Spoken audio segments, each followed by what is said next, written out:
our keynote speaker today, Howard Armitage.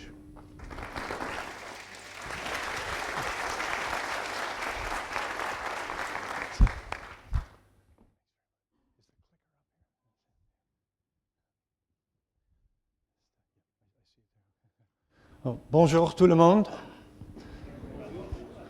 Buenas tardes todo el mundo. That's best I can get to Maori, so I thought I would just throw that out. Thank you very much for that kind introduction. I'm actually looking forward to hearing what I have to say after that. Thank you so much.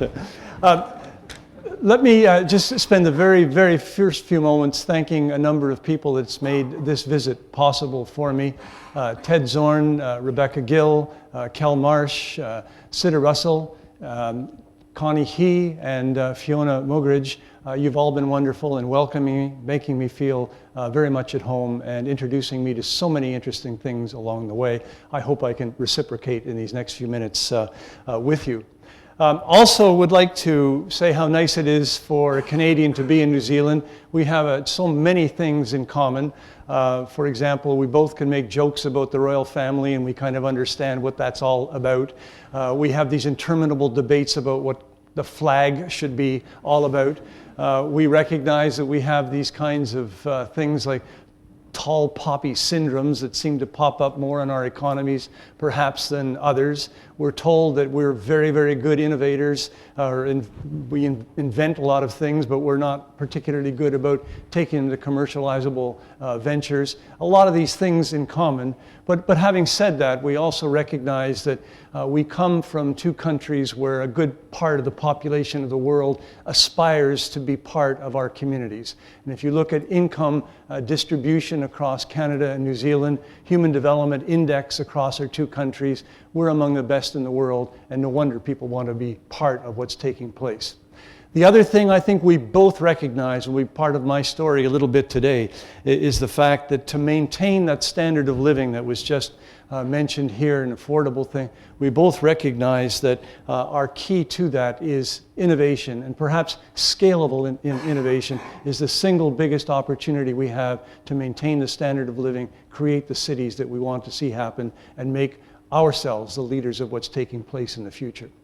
So what my short story will be here about today, and I know that we are on a bit of a short leash for time, I will tell you a little bit about the Waterloo story. I'll tell you about how it has happened for us. I'll mention a little bit about what impediments we still face in order to continue to drive towards the future. And perhaps in the panel session, if you're interested, I have developed a number of thoughts about what about this may be generalizable to other types of ecosystems in the area. So we'll try to go through this in relatively quick period. I normally just talk, but because I want to share a number of facts and figures with you, I hope you're not a PowerPoint hater, because you're going to see a few of these coming up in the next few minutes. First, I thought what I would do is just, Waterloo has been mentioned, but I'm sure many of you wonder, where in the devil is Waterloo? So Waterloo is in this big country of Canada. We're in the province of Ontario, and we're located down towards the southern tip, fairly close to the USA. Like New Zealand, Canada doesn't get a lot of world press, but recently we have a new Prime Minister. And this fellow is deemed around the world to be a hot young Prime Minister. We're getting more press out of this young man than we did in the last 10 years of our previous government. And I think it's going to be all for the good as we go through. Also just wanted to give you a kind of an idea of the various sizes of our countries.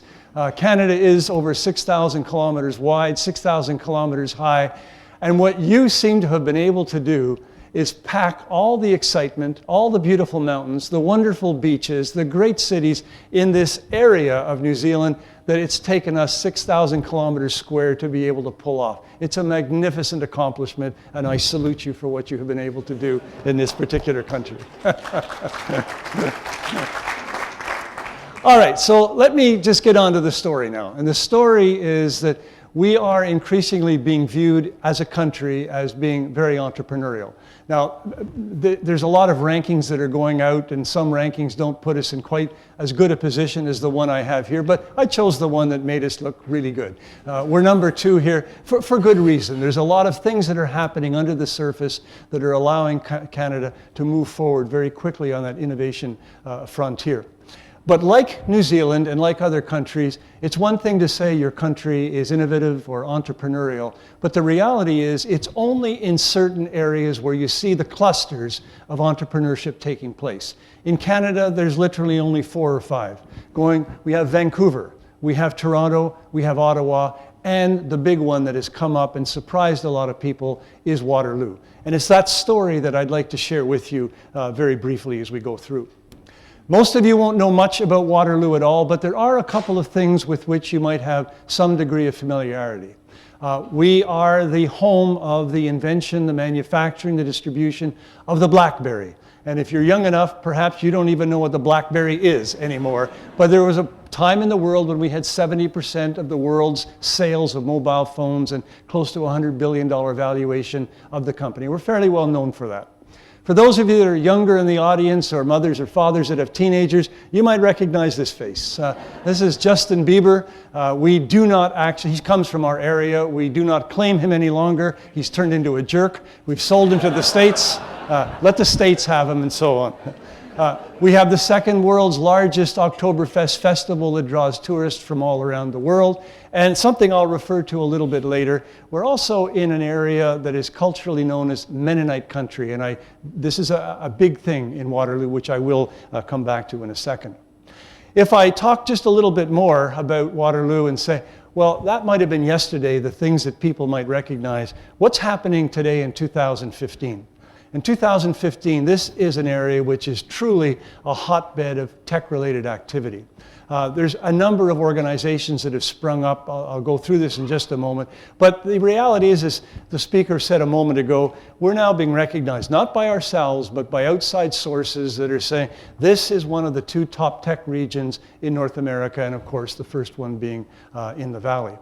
The second one that's happening here is that our startup density, which is the number of startup companies per capita, is second only to Silicon Valley, and we're light years ahead of number 3 and number 4. So something is in the water in Waterloo, and I want to try to describe that very briefly with you. The region itself is small, and I'd like you to keep this in mind because some of the numbers that I'll pop up, you might say, well, that's not so staggering, but think we are a fairly small community. We're pushing just 500,000 people. The good news for any cities in any parts of the world that are what you might call small or medium, we've bucked the trend. Many of those small cities, when they lose a major industry, they lose their population, they lose their ability to attract talent. We're one of the faster growing, if not the fastest growing one in the country of Canada. Our GDP is going up the quickest, and our unemployment rate is among the lowest. I say we're an hour from Toronto, but that's just a great big lie. It's like when you say you can go from North to South Auckland in 20 minutes. It doesn't happen. We just say we're an hour from Toronto, but we're close to a metropolitan area, which is pretty important to us. And the economy is diverse. Even today, 22% of our GDP is made up of manufacturing, but as you can see, there's a number of other good industries that are cementing the economy together. Very intellectually strong community, 631 patents per million. That is a rival with Stanford and Silicon Valley area. And the other part, which we're kind of proud of, we still have no clue how we got this ranking, but we were voted the most intelligent city in the world in 2007. And for most of us who know all about the warts and the blemishes, we do wonder, how did that come about? But we'll take it. It's one of these accolades that you don't give away too easily. I just want to go back a little bit, say that's great news, but that wasn't always the way it was. Unlike Auckland, we don't really have an area which has these natural attractions. It's not a place which you would automatically think all kinds of people, talent, and companies would come to. For the most part, it's a pretty big cornfield and largely agricultural, and yet it grew.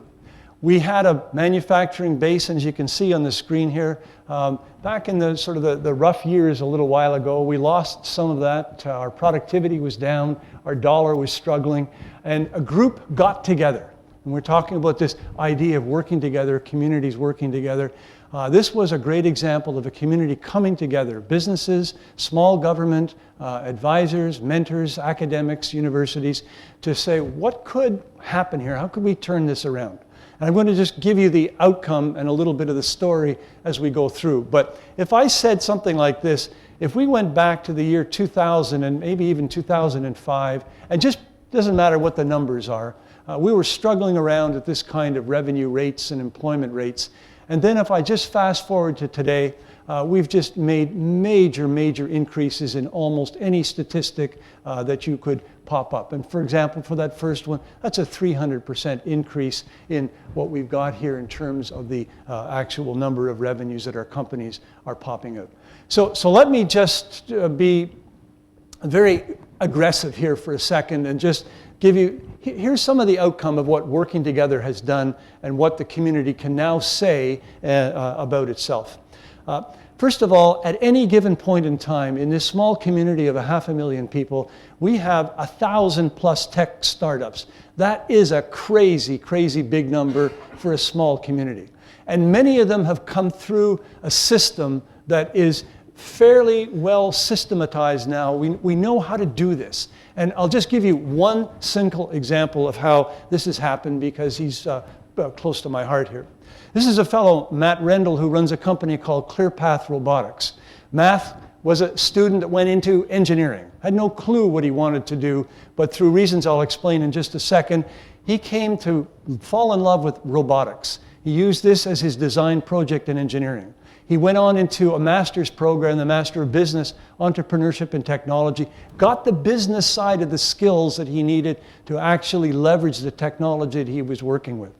He stayed around for the university at our Accelerator Center, which I'll mention a little bit, became the Ernst & Young Entrepreneur of the Year in 2014 for the growth that he'd done, became known as Canada's most innovative company in 2015, raised a series of capital in venture money, and now has grown that company, so he's sitting in Silicon Valley as an outreach office. Now, of those 1,000 tech companies, I won't say that they've all done that, but there's a large number of companies that are on that screen that have gone through this particular system. They've learned how to take an idea from a concept, turn it to a prototype, learned how to put it in a commercialized area, and they've stayed in our community. And I want to describe that just a touch more with you as we go through. It's not just the small companies. We've had a now proven track record of growing the big tech, starting it in Waterloo and keeping it in Waterloo. I won't bore you with some of the details, but right now, the largest tech company, which is still BlackBerry, is in Waterloo. The largest software company in Canada, grown, manufactured, right there in Waterloo, called OpenText. I won't go through too many of the others, but for those of you that remember the Beijing Olympics, the entire projection system of the Beijing Olympics was done by Christie Digital, a firm that came out of Waterloo and some of the university facilities.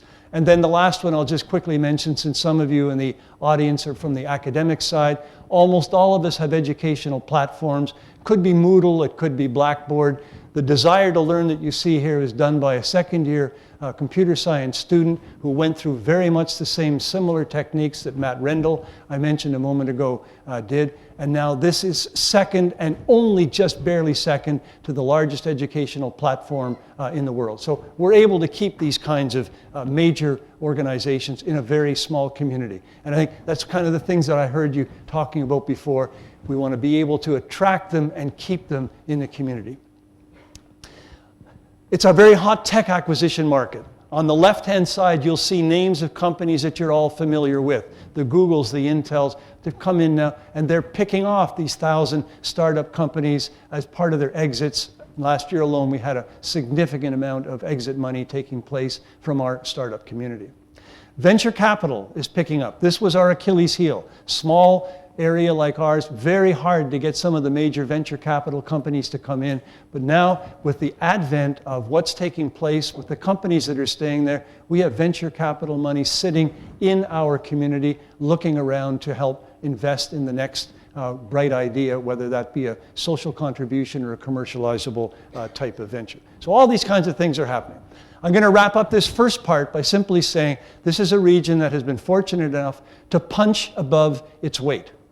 What you see here is a study that was done by what was then called Genome in combination with Berkeley and Stanford, looking at 8 attributes which are up on the top right for what are the leading ecosystems in the world. And as you look at all those cities, there's every one of those cities you will recognize, except for this number 16. When that first came out on the list, people wrote in and said, where in the world is Waterloo? And they actually had to redo this study, republish it again, and you notice it's the only one up here that actually has in parenthesis underneath it where this place is in Canada.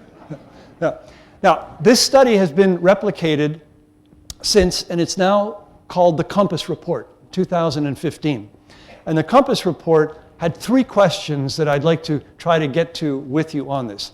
First question was how such a small city of 500,000 people managed to successfully create this tech ecosystem, and can other small and medium ecosystems do this, and what can they learn from that? So let me just take that first one with you. How have we done it? Some of these things are generalizable, some of these things are what I call unfair advantages that we've been able to develop that are more difficult to actually replicate. But I'll give you the Waterloo story, and from there we'll see what we can pick up. Someone said, what's in the water in Waterloo? I think it's these contributing factors. The first one takes me back to the Mennonite metaphor. Mennonite metaphor of working together. You've heard that at least now 4 or 5 times just in our discussions today, how important this is. The Mennonite side of things is like this, that if your barn burns down, your neighbors will come and they will help you erect another barn. They won't ask for any money, any additional support. It's just expected that you will help one another to grow to the larger vision that you all have.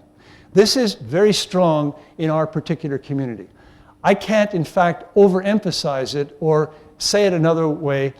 Never underestimate how hard it is to get a group of academic institutions, community leaders together, investors and businesses to want to try to pull this together. Everything I've heard since I've come here tells me this is exactly what you're trying to accomplish, and I absolutely applaud you for being able to move down that road. But it is a difficult thing to do. If you can pull it off, it will be your single biggest competitive advantage over other communities that are trying to accomplish the same thing as you. It is that important to try to work together. The second part that, again, this is the Waterloo story, is to recognize that in this working together, the university is the nucleus. It is here where the educational foundations begin. It's where you take raw material and begin to transform that raw material into some value-added type of activity. It's here where you provide the support for new ideas to come out and not have to go elsewhere, but you've got the support that will allow those groups to understand where the problems can lie, where the network is to get advice, where the monies might be, and the fact is if you fail, that's not a bad thing. Let's just get up.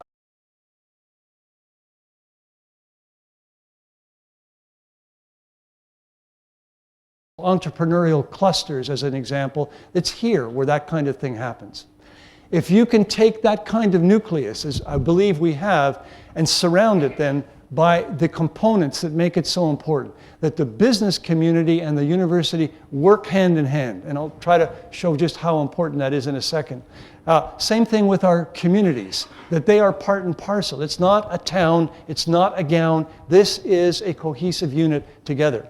If we can take that with our investors and we take that with our governments, that becomes a magnificently important system where the whole is so much stronger than individual parts along the way. Now, let me just give an example of where we came from on this particular path and how it works together with these various groups. Our university is very much like Massey, born and raised in about the same era. Started by business people after the war, but who said, we have a dearth of engineering and STEM-related talent. If we're going to move Canada forward as a nation that is building things and prospering, we need more engineers. And that was the beginning of the University of Waterloo. And then they did two things, which I call our unfair advantages. They did two things which I'm simply going to call a new type of intellectual property policy to exist at universities, and an experiential program which gave students the opportunity of practicing what they preach. Let me just take these two right-hand bars with you just for a second. On this inventor-owned intellectual property, the university said at the beginning, we want to do something different. If we have a faculty member, a student, a staff member that has an idea, we want them to run with that idea. We will not take any equity from them. We will not ask any debt repayments from them. We'll simply support their ability to be able to patent their own contributions. It's an inventor owns policy. And people at the time said, that's just absolutely crazy. You know, why would you do that? Your university's giving up so much money. And the founders at that point said, no, that's not the right way to look at it. The right way to look at it is contribute as much as you can in support to these individuals that are moving through their invention period, their commercialization period. When they're successful, they will give back, remembering where that support came from. And in our circumstances, that has paid off in spades. Where, for example, one individual just recently gave back $470 million for a new building because he got his start at the University of Waterloo. That's just one example. It's a nice one, nice example.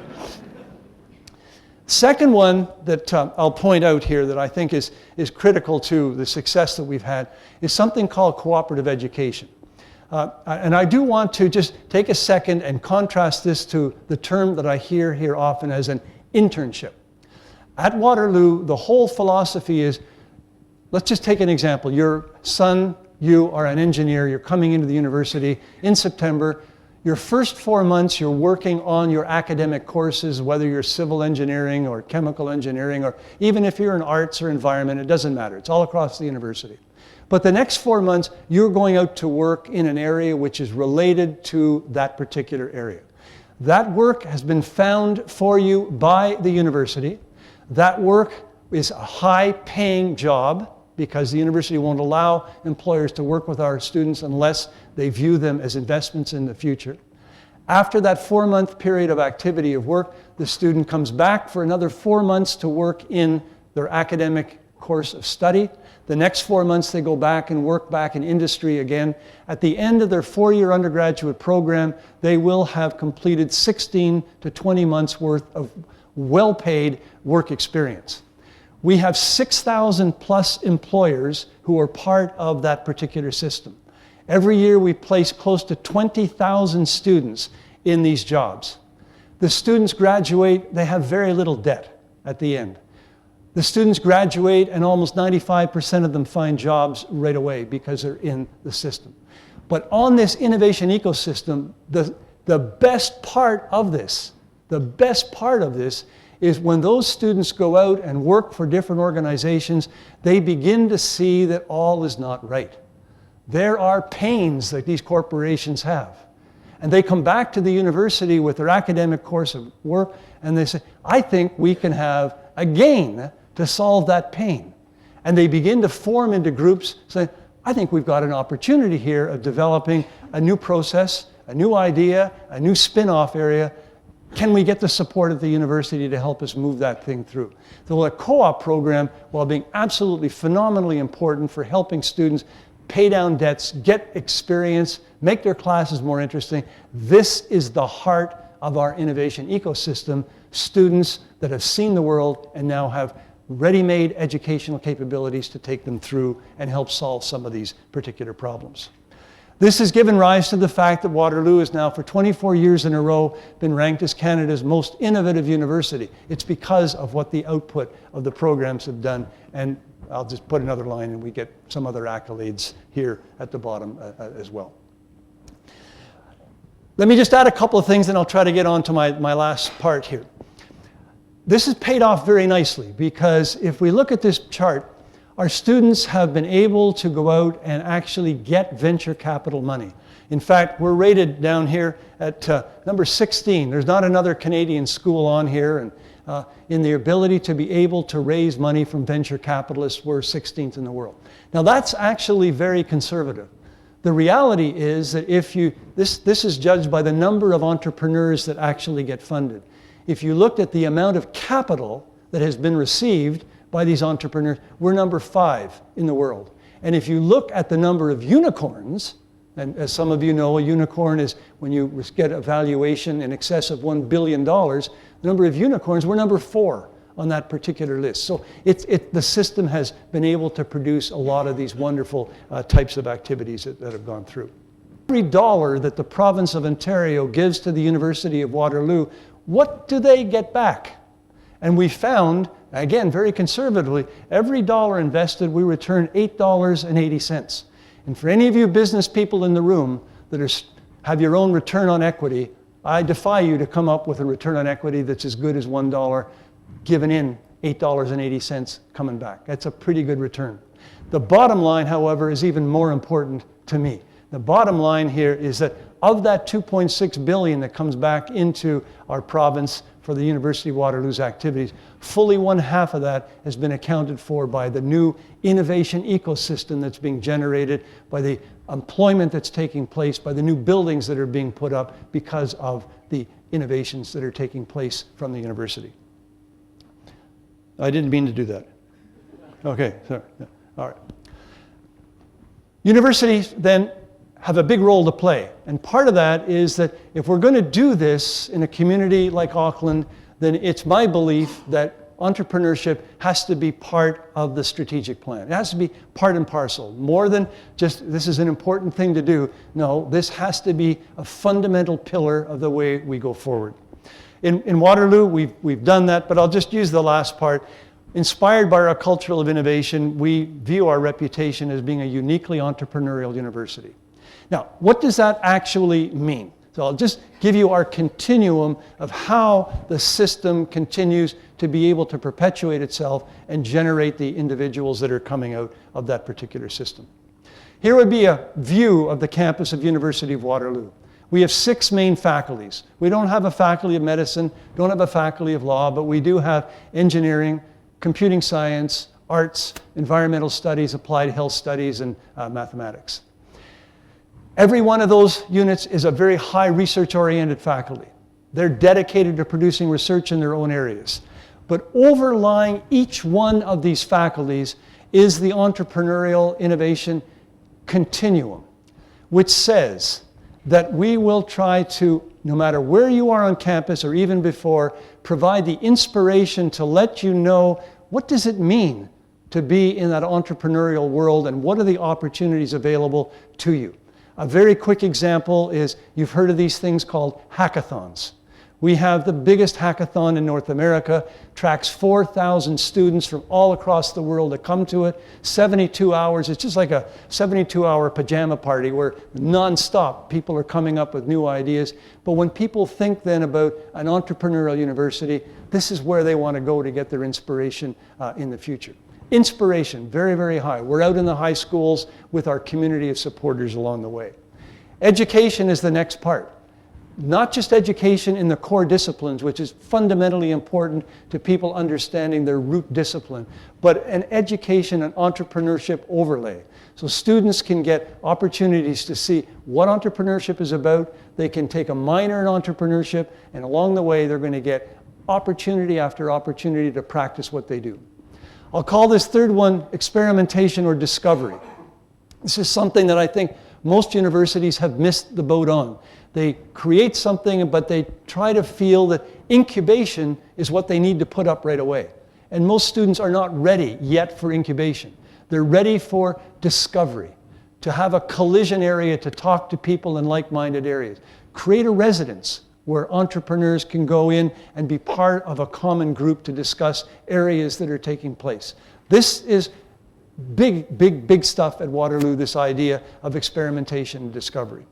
Once that catches hold and people have more than just an idea, but a really solid idea, then we put the incubators together. Once the incubation tends to go along fairly well, they graduate into what we call accelerators, and then from the accelerators, we try to connect them to all parts in the world where they can go out, test their ideas internationally, and hope to hell they come back to Waterloo, which in many cases they certainly will do. So that's kind of the overlay. I'll try not to take too much more time because I know we're running a little bit short on this. Innovation support networks. I just want to give you a couple of things that we've got here. When I mentioned this idea of inspiration, education, discovery, and so on, here is the 4 things that pull it all together in the region of Waterloo. Not just the university, but the region. There is one group at the university which has been assigned the responsibility for trying to put the educational component of entrepreneurship together. That's called the Conrad Center. There's another group that does all the support network, the incubators, the connections to networks, the funding and so on. That's called Velocity. A third one is once we've got products, services, customers, and revenue, we have the Accelerator to put them into. And the fourth one is the community at large, which bands all of this together and operates as a way to let the rest of the world know what's happening in Waterloo and with the innovation companies that are coming through. The Conrad Group does a lot of undergraduate education. I'll just speed through this, a number of the graduate programs. But it is responsible, rather than each individual faculty trying to create its own set of courses, it is the one that goes right across campus offering educational materials for all of the students. We have 35,000 students, so you see that's a fairly big deal. Velocity is our support network. Velocity actually consists of 7 different programs. Everything from a residence where students can go in and be in an area of like-minded individuals, to the incubator garage, which specifies all the software-related activities, to funding and so on. So a couple of pictures just to give you an idea of what this looks like. The Velocity Garage is right now about a 10,000 square foot area, about to become 40,000 square feet. It is populated only with University of Waterloo students and their engineering. They could be from computing science, they could be from arts, they could be from any faculty along the way, but their whole goal there is to see if they can move an idea forward within the space of a year and a half to become something which might be commercializable and relevant to society in whatever form we describe it. This Velocity Garage solely works on software. Recently, we moved very heavily into the hardware area. So this would be robotics, security type of systems, anything that requires a little more of wet labs. And this is going to be moving into a 40,000 square foot area as well for new advances and trying to bring mentorship together. This is all not right on the campus of Waterloo, but connected. And some of the folks here that have been to Waterloo have seen these things in action. We also have periodic funding, not dissimilar from what you're describing or what I've heard throughout other areas, but we do this a lot. Several times a year, we try to provide the incentive for people to move forward with small grants, like 1,000, and then when they get a little bigger, 25K. The fact now is that while governments helped us initially, it's the alumni that have come in and they're providing gifts in the extent of $1 million or small amounts of money. The pot is big enough that every year we're distributing at least $400,000 to these teams to try to keep their incentive going and moving forward on the incubation. As they leave this, we move into the Accelerator. And as mentioned before, the Accelerator says, you're at the point now where you can go a little bit further. You've got some revenue, you've got some products, but you need a different level of mentorship, a different level of support, a different way to think about, it's not about a startup anymore, it's about a scale up. How do we scale this up and help this with you? The Accelerator Center is actually quite magnificent. McKinsey rated as the second best accelerator in North America. I'm going to just put up something here which is mind-boggling, but I just want to put one specific thing to you because this is what you're going to want to see as well. The Accelerator's generated all kinds of jobs. It's brought in lots of revenue from what it's done. But the important part for us is that 100% of the graduates have stayed in Canada. 98% of those graduates have stayed in the province of Ontario, and 88 or 89% of those graduates have stayed right in Waterloo. In other words, we haven't lost the talent, they've stayed, and that talent is breeding new talent to come into our organizations.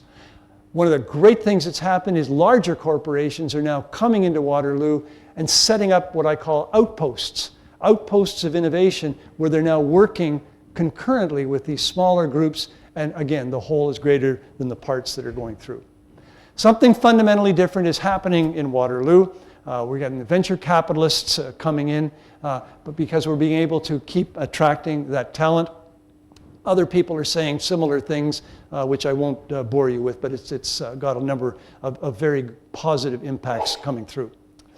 So the last thing I want to do, and then I'll get off the stage here and let others take their part, is this is beyond the university now. This is the community group. This is like the ATID of Waterloo. This is the association of our local technology companies, or in your case, the association of businesses that are taking place. We're tied at the hip with the university, with our individual investors, with our students, startups, incubators, accelerators. This is a very close-knit thing. It's an old building that's been refurbished. It was sold to us for $1 by the city, and in there's a ton of activity. So what does Communitech do? It runs a ton of events just to raise our level of knowledge of what's happening. So for example, I'll just give you some numbers. Last year we had 63 events in the Communitech area, drawing well over 10,000 people. Remember, we're still a small community. There's not a great big community. We've got member companies. We have about 1,400 technology companies, and almost all of them, 75% of them, are embedded into the Communitech area, closely relating to the university, closely relating to the investment community, closely relating to the incubators and the accelerators. We've used Communitech, or your ATID, to help our companies go overseas, find soft landing areas in countries around the world, promoting the Waterloo brand now, which before we never did that. That's our next step, where we have become international along the way. We have jobs that are wide open. We can't fill it. Even though our engineers are staying close to home, we've got a lot of jobs. We have a job placement that group is providing service for, bringing people in from around the world. The very best talent is coming now, even from companies like Google, like Amazon. They're coming to Waterloo to be able to find work in this fast-growing innovation area. Investors coming in. This is all done by the region in collaboration with what's taking place. A lot of collisions, a lot of different investors along the way. New investment coming in. I mentioned ClearPath before. This fellow here up on the left-hand side, he started a messaging service that is now valued at $1 billion. He just gave $1 million to the university to help support the next level of incubators that are going through. And then we're getting all kinds of these accolades about published stories about what's happening in the Waterloo region area. So that's part of the story. It's not all. We're not all wine and roses. Our next step is to do part 2 of what the Compass story said. How has a small city been able to do this? But number 2, what would it take for Waterloo region to leap to the next level and be considered one of the top 10 ecosystems of the world? I'll just say very quickly, we know what that has to be. We're small. We can't exist by our own region. We've got to expand our view of the world. That means creating a corridor between Toronto and Waterloo. It means creating the infrastructure that allows this happening. We'll call it, as Fiona told me earlier, a bullet train between Hamilton and Auckland. Well, we might not have a bullet train, but we certainly are going to have a much more rapid transit system between us and Toronto. That's where the business knowledge is. We provide the tech capital. The two together will be on a par of London, Cambridge, Boston, Washington, San Jose, San Francisco. That's where we want to be in that part. We need to improve the art of scale. As I mentioned before, we got to realize that the whole game is not about creating startups, it's about creating scale-ups. And we're now in the business now of thinking, how do we really work hard on getting scale into the operation? Because once we get scale, we will already close that final gap, which is the funding gap over here.